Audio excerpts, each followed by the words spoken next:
नमो भगवते वासुदेवाय। तो आज हम लोग जो है श्रीमद् भागवतम के इस तृतीय स्कंद के 5वें अध्याय का हम लोग 9वां श्लोक लेते हैं।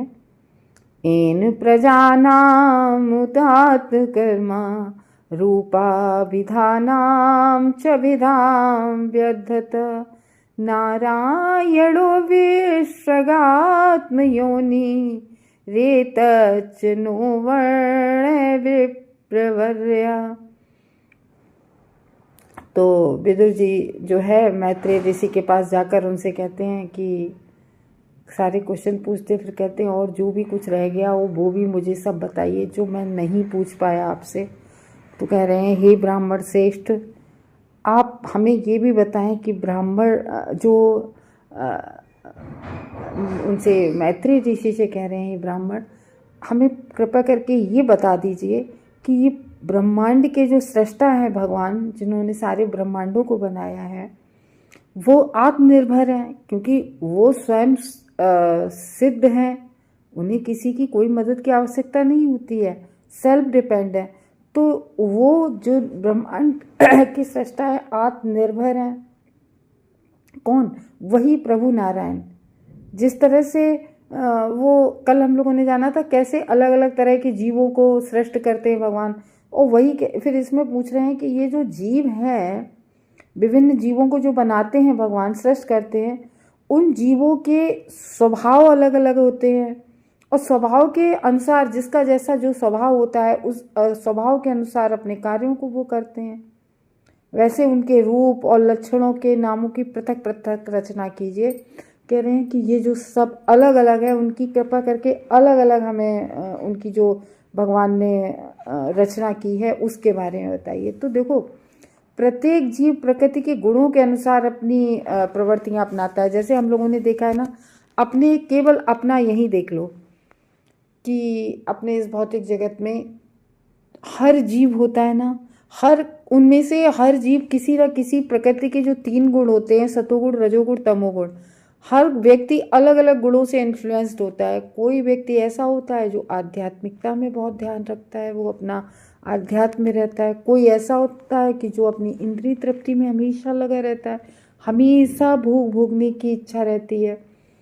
अच्छा, भोग हम कब भोगने की रहती है? क्योंकि भोग हम कैसे भोगते हैं? इच्छा से। जब हमारी इच्छा होती है तब हम अपनी इंद्रिय तृप्ति में लग जाते हैं।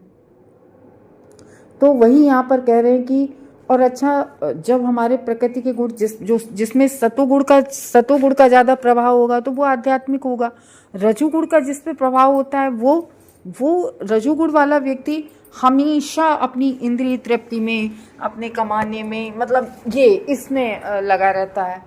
और तमोगुणी व्यक्ति वो अपना सोने में, क्रोध में, और इस तरीके से हर व्यक्ति का अलग अलग स्वभाव होता है ना। हम लोग देखते हैं ना कि हर व्यक्ति का अलग स्वभाव होता है।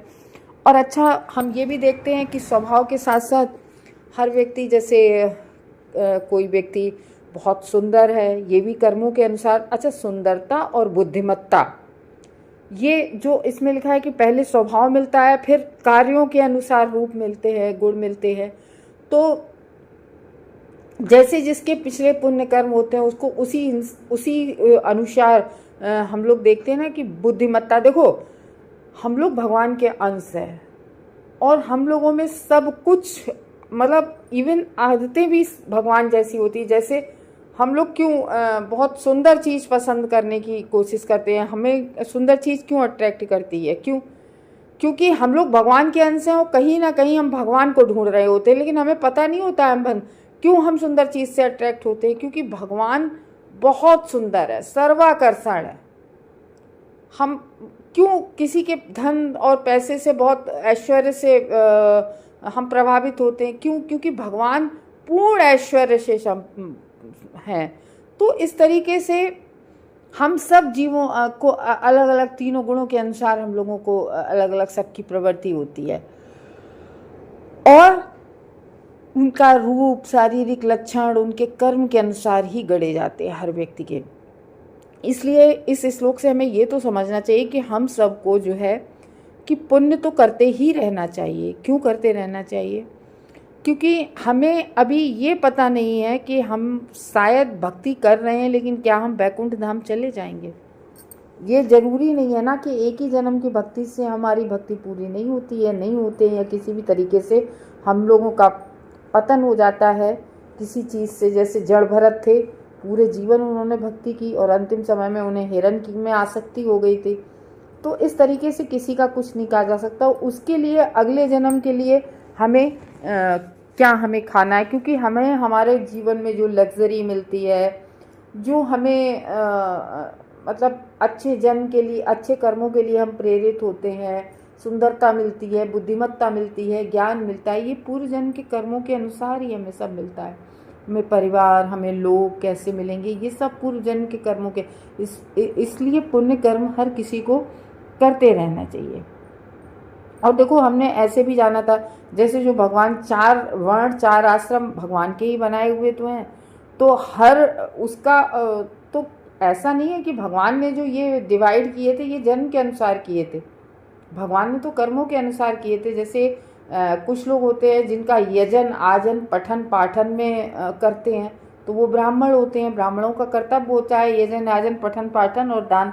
ब्राह्मणों का ये नहीं है कि केवल ब्राह्मण है तो दान लेते ही रहना चाहिए, दान देते भी हैं बहुत सारे। और जो आपके क्षत्रिय वर्ग होते हैं, तो क्षत्रिय ब्राह्मण की तरह जीवन नहीं जी सकता है। क्षत्रियों का कार्य होता है कि और जो वर्ग हैं उनकी रक्षा करना, कंट्रोलर या नियामक होना, ये होता है क्षत्रिय का। तो इस तरीके से हर किसी का अलग अलग उसके कर्मों के अनुसार हमें अपने कर्म मिलते हैं, उन्हें हम करते हैं। अपने अलग अलग शारीरिक लक्षण के अनुसार, कर्म के अनुसार सबको गढ़ा जाता है और उनका नाम और उनके शारीरिक स्वरूप के अनुसार इस तरीके से उन्हें प्रदान किया जाता है। जैसे उच्च जाति के जो लोग होते हैं वो देखा पहले, अब तो इन बारे में तो हम नहीं कह सकते हैं कि उच्च जाति के लोग ही गोरे होते हैं, लेकिन इसमें लिखा है तात्पर्य में, उच्च जाति के लोग श्वेत शुक्ल होते हैं और निम्न जाति के लोग काले होते हैं। यह गोरे काले का विभाजन मनुष्य के जीवन के श्याम तथा शुक्ल कार्यों के अनुसार होता है। पवित्र कार्यों से मनुष्य का जन्म अच्छे तथा उच्च परिवार में होता है, वो धनी बनता है। तो जब हम तभी, और इस श्लोक से एक बात और है कि जब कोई पवित्र कार्य करता है पूर्व जन्म में, तब वो बहुत धनी बनता है। जैसे अंबानी जैसे परिवारों में जन्म ले लेते हैं, या कोई बहुत पैसे वाला है, तो हम लोगों को कभी उससे चिढ़ना और जलना नहीं चाहिए। ये हमें कर्मों के बंधन में बांधते हैं ये सब बातें। क्यों? क्योंकि उसने पुण्य कर्म किए हैं तो भगवान ने उसको दिया है। इसलिए हमें कभी किसी की भी धन दौलत से कभी भी हमें जो नहीं कहते जेलस फील नहीं करनी चाहिए। कोई विद्वान बनता है, अगर कोई बहुत विद्वान है तो वो भी अपने पूर्व कर्मों के अनुसार है। और सुंदर शारीरिक निर्धन, ये सब कर्मों के अनुसार ही व्यक्ति बनता है। कभी कभी देखा है कोई व्यक्ति जीवन भर कितनी भी मेहनत करे, पूरे जीवन अभावग्रस्त रहता है। कोई पूरे जीवन भर मूर्ख रहता है, अशिक्षित रहता है, तो कभी कोई अपंग रहता है शरीर से। तो विदुर ने मैत्रेय मुनि से ये बात अनुरोध की है कि भगवान नारायण द्वारा निर्मित समस्त जीवों के इन अंतरों का वर्णन कीजिए। तो ये बारीकी से वर्णन पूछ रहे हैं। ये जो अंतर होते हैं, हम लोग देखते हैं ना अपनी प्रकृति में कि कोई है, भगवान ने किसी को बनाया, वो बहुत रिच बनाया है, किसी को बहुत पुअर बनाया है, किसी को भगवान ने बहुत सुंदर बना दिया है, बहुत सुंदर, किसी को बहुत कुरूप बना दिया। तो ये जो प्रकृति की विविधता है, क्यों है, कैसे है, किस लिए, तो कह रहे इसको आप जो है हमें विस्तृत रूप से हमें बताइए, और जो रह भी गया है उसमें भी उसको भी बताइए। क्यों? क्योंकि जो विश्व सृष्टा है भगवान, वो अपने आप में आत्मनिर्भर हैं, यानी कि कर्मों के अनुसार निर्णय करते हैं भगवान नारायण। जैसे जो प्रजा होती है, प्रजाओं के नियत व्यस्तता स्वरूप गुण तथा नामों में भेद किए जाते हैं। और जबकि सभी मनुष्य बने एक ही चीज के होते हैं। किस चीज के? पदार्थ के। आत्मा तो हमारी हमेशा रहती है, जो ना कटती है, ना मरती है, ना कुछ, आत्मा तो एक ही जैसी रहती है। लेकिन हम सबके शरीर जो पदार्थ, पंचभूत, हम लोग कहते हैं ना कि पृथ्वी, जल, अग्नि, वायु, आकाश से हम लोगों का सबका शरीर बना हुआ है। तो हम सभी का शरीर एक ही चीज से बना हुआ है, एक ही पदार्थ का बना हुआ है हम सबका, फिर अंतर क्यों? ये भी बात तो होती है। पर नाम गुण से हम लोग भिन्न होते हैं, किसी का कुछ नाम होता है, किसी का कुछ नाम होता है, ये होता है। तो स्वभाव के अनुसार हर व्यक्ति अपनी इंद्रिय तृप्ति कर रहा है, या भक्ति कर रहा है, या फिर भगवान की सेवा कर रहा है। और अगर हमें ये बताया जाए कि शुरू से ही हम समझें कि हम देह नहीं, हम आत्मा है, अगर ये बात हमारे दिमाग में छोटे बचपन से ही ये बात हमें समझा दी जाए कि हम शरीर नहीं, हम आत्मा है, तो सारे कर्तव्य भगवान को समर्पित करते हुए हमें हर कार्य करना चाहिए। हम कोई भी कार्य कर रहे हैं तो हमें कभी दुख नहीं होता है कि हमें जो भी हम इस भौतिक जगत के कार्य कर रहे हैं सब भगवान को ही समर्पित करना चाहिए।